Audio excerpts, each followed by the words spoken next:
In this week's address, the President laid out why new, high-standards trade agreements are important for our economy, our businesses, our workers, and our values. These new trade deals are vital to middle-class economics. The idea that this country does best when everybody gets their fair shot, everybody does their fair share, and everybody plays by the same set of rules.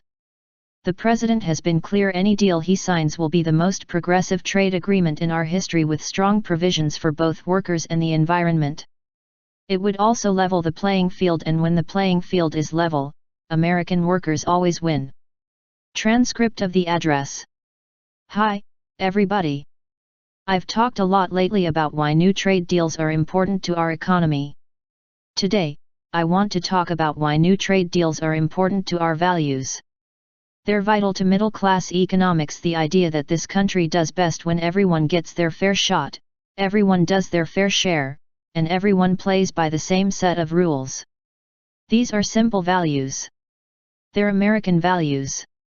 And we strive to make sure our own economy lives up to them, especially after a financial crisis brought about by recklessness and greed. But we also live in a world where our workers have to compete on a global scale.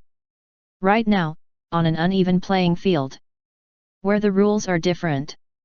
And that's why America has to write the rules of the global economy so that our workers can compete on a level playing field. I understand why a lot of people are skeptical of trade deals.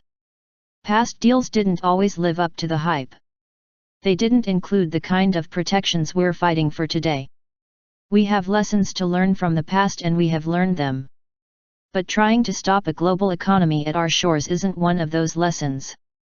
We can't surrender to the future because we are meant to win the future.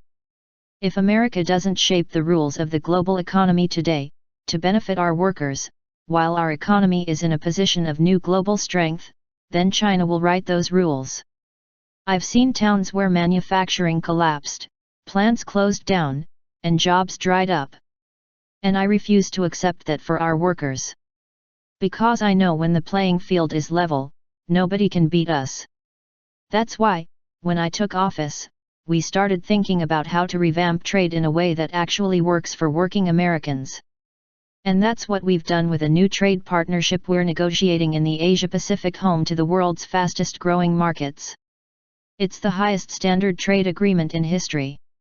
It's got strong provisions for workers and the environment, provisions that, unlike in past agreements, are actually enforceable. If you want in, you have to meet these standards. If you don't, then you're out. Once you're a part of this partnership, if you violate your responsibilities, there are actually consequences.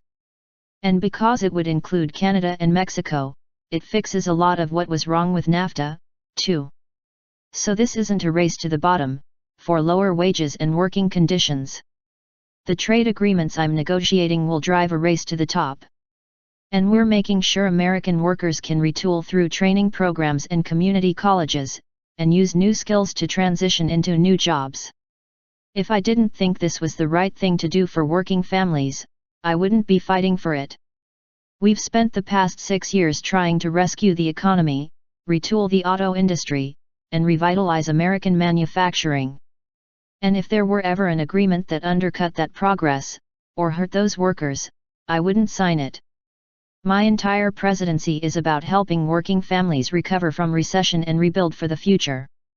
As long as I'm president, that's what I'll keep fighting to do. Thanks, and have a great weekend.